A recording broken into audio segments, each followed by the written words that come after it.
Hey there, it's your boy Foxy, back for more relationship stories. Update. My girlfriend confessed to having feelings for my sister's husband. Original post. My girlfriend of 6 months just admitted to having feelings for my sister's husband, currently dealing with issues. I'm confused and hurt, but her statement just made sense of all the weird stuff that happened in the past couple of months. I remember when I first brought her to meet my family, brother-in-law didn't come because he was sick. My sister kept talking to his sister on the phone to check in on him. I remember we were talking about him, and she hadn't met him yet, just stared. Second she visited, brother-in-law came, and I remember when I stood there with my girlfriend next to me waiting to greet brother-in-law. I looked at her, and something seemed off with the way she was looking at him. The rest of the evening, she kept to herself and avoided us. Third time she visited, I noticed that she started dressing up more nicely, putting heavier makeup, ton of perfume, etc. I noticed a strange behavior all around. Plus, she seemed distant and refused to let me hold her hand when we were all sitting talking in the living room, including brother-in-law. I then found out that she started visiting my parents' house randomly and without me, probably hoping to see brother-in-law there. At first I couldn't find an explanation, but yesterday, she broke down and said that she was no longer sure about us and admitted to having feelings for brother-in-law in the same breath. I blew up at her. I told her to stay the heck away from my family, after she said that she's going to find a way to tell him. We had a fight and I kicked her out. I feel so freaking dumb right now. I don't know what to do. Do I warn my sister or tell brother-in-law directly? I feel like I brought this on my family, and my now ex-girlfriend is threatening to make a move. Now for the top advice before reading the update. You should tell your sister about that. Yep, as soon as possible. And his parents too. They need to know that if she comes around to their house, it's not to say hello. Not to them at least. She has some psychological issues. You owe it to your family to warn them of a potential psychodrama that may be about to unfold. Tell them all at once in a group. If it escalates, your whole family should consider a restraining order. Great idea. Definitely tell the whole family at the same time, either over text or in person. That way they are all warned.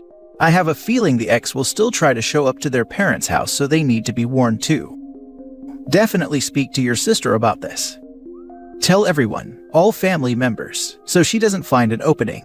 Tell it from the mountaintops and alert the media if necessary. These peeps, male and female, can go through an entire family, cousins, uncles, brothers, in-laws. And don't discount the moms, sisters, and aunties either. Do not feel dumb. These people know how to get what they want and from whom. They read a room quick to find a way in, then it's like a recessive gene, and before you even knew it, she'd met your cousin. And now for the update. Hello. So I want to start off by saying I'm sorry for not making some things clear and answering your questions. My brother-in-law never met my ex before, nor they had a history or anything like some here assumed. He's been sick for a while and has been mostly at home. After my ex and I broke up, I went to my parents' house to put them in the picture, and I was stunned when mom told me she knew. I asked her to explain, and she told me that she noticed my ex's strange behavior after she started visiting alone and asking lots of questions about my brother-in-law. My mom, said she somewhat knew my ex was behaving kind of weird at the very mention of brother-in-law. I was then urged to not escalate things and to just block her and move on and not tell my sister or brother-in-law. I was stupid and listened to their advice, and 2 days later, my sister contacted me saying my ex showed up multiple times to her home, but didn't mention anything and said she visited to chat with her. I freaked out and knew that I needed to tell her. I told her to not let her into her house anymore and arranged for us both to meet at my parents' house. My parents kept trying to talk me out of escalating things because they said my sister may not take this lightly and might get physical with my ex. My sister arrived and I told her what happened. She seemed to be in a state of disbelief, and it really took her some time to digest what I told her. My parents tried to downplay it because they didn't want my sister to do anything irrational and out of anger. I apologized to her and told her that I had no idea how things turned that way and that what happened was too much for me to take, but that I didn't want this to escalate. My mom suggested we let it slide and move on and not even tell brother-in-law, but my sister got into an argument with her telling her to stay out of it, then left. The very next day, I got a call from my mom screaming saying my sister beat up my ex after she showed up to her house and refused to leave before seeing brother-in-law. Both got arrested, and this is when my brother-in-law understood everything. He's mad at me and refused to speak to me when I met him at the station to support my sister and give my statement. My mom said I'm the reason my sister was taken in and I haven't seen them in days. I don't know what they're gonna do. I wanted to file a restraining order, but got told I won't be eligible to get it. Not only that, but my ex is the offended party here, and me and the family basically owe her. My brother-in-law wants to see me tonight to have a one-on-one talk about the whole thing. Honestly, I feel ashamed I brought a legit stalker his way, and got my sisters in trouble with police because of my ex. They got enough to deal with and they don't need this mess on top of it. I want to know why the mom was worried the sister would beat up the ex. That's not a typical reaction for most people. Everyone in this story just seems so unhinged from reality. My first guess is that maybe the sister had anger management issue and the mom knew. Exactly this. OP's mom knew exactly how the sister would react. That's why she practically begged OP not to tell her. She knew it would end in a physical altercation where the sister would be at fault. A normal person's reaction to their husband's stalker would have been to not answer the door when they show up, block their number, tell their husband, or call the police, not leaping to beating them up. With a good lawyer, your sister may get off. If your ex was threatening in any way towards your sister and her reluctance to leave after being told to do so multiple times, on top of proof she was stalking your brother-in-law, sister may get a slap on the wrist. Especially if it's her first offense. This is such a mess though, I'm so sorry. This is not your fault. Your mother was aware of your ex's obsession and kept letting her in the house, both during your relationship and even after you broke up. They let this happen, which is the creepiest part. Your sister got physical once she realized what was going on. Did neither she or your brother-in-law suspect your ex was hitting on him? I'm sorry she got arrested, but this is not your fault. You are being made out to be the fall guy here for your ex and your enabling parents. This right here. OP's mother is the one to blame. Ex could have been taken out of the picture a long time ago. Brother-in-law could have been told first before sister was, but the mother wanted to downplay everything. Ex is a stalker and showed obsessive behavior. Mom is 100% to blame for the current situation, not OP. Last story. My mother-in-law suddenly passed away in a car accident last month. At the same time, my stalker disappeared. Original post. My mother-in-law and I never had a good relationship. She has tried to sabotage my relationship with my husband since the day she met me. I wasn't good enough for her handsome and successful boy. I contemplated ending my relationship several times, but my husband always showed that he is on my side, and I love him. A few years ago, I started getting very threatening and scary emails and texts from a person. This person knew everything about me. It didn't matter how many emails and phone numbers I changed, they or he always found me. I made several reports but nothing happened.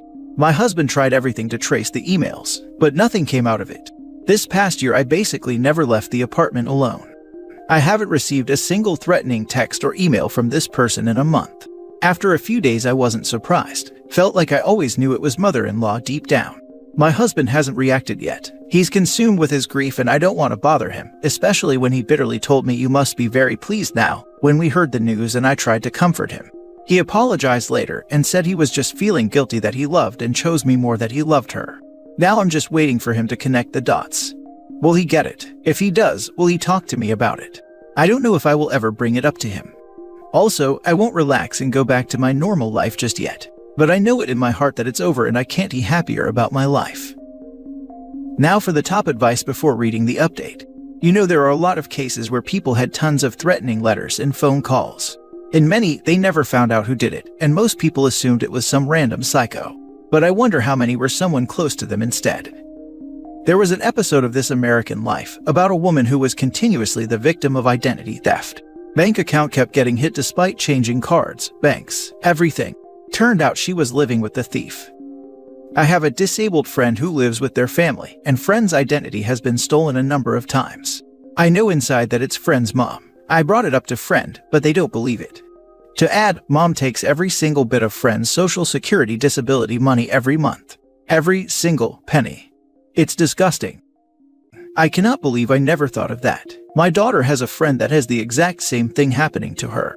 Her parents take all of her money. I will have to see about filing a report. I agree that you should let him connect the dots on his own. I wouldn't even drop hints to help him along the way. Exactly. One day he mentions, hey, at least we haven't seen the stalker in a while. Then you agree and mention how the messages seem to end abruptly, and try to think back when they ended. Don't drop the exact date mother-in-law died, but say something like a few days before that, then see what happens. Maybe if you get lucky, your husband will go through mother's things and find evidence to point to her being the stalker all on his own. We can always hope. If they start up again, it's definitely still someone in the family. They would have been too distracted or busy with this to maintain the harassment, but if it starts up again, the timing is too on the nose to ignore. I go to the police if it starts back up. It's definitely mentally unwell behavior, and who knows what it could lead to. Sorry you've had to deal with this. I sincerely hope that, for whatever reason, it's not actually your husband, as he's my number 2 suspect. I watched too much investigation Discovery as a youth. And now for the update. Hi, I was here maybe a month ago talking about me suspecting that my mother-in-law was my stalker who tormented me for years. I was trying to get advice about whether or not to tell my husband who was mourning her. I decided to wait a little, but after venting here, I was sure that she was my stalker. I started living like I never did before, with 10 minutes walks alone, then 15, then half an hour, and so on. At first my husband didn't notice my freedom, or maybe he did but was processing it himself.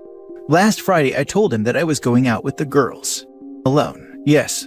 Do you want me to drive you there? No need. Are you not afraid anymore? No, my stalker won't bother me again. He kissed me and wished me a nice evening. When I came home around midnight, he was still up. He said that he wanted to talk to me. He asked me, was my mother your stalker? Yes. He broke down crying. He said he has always suspected her, and even talked to her a couple of times about it, and she made him so guilty by accusing him of being my doormat.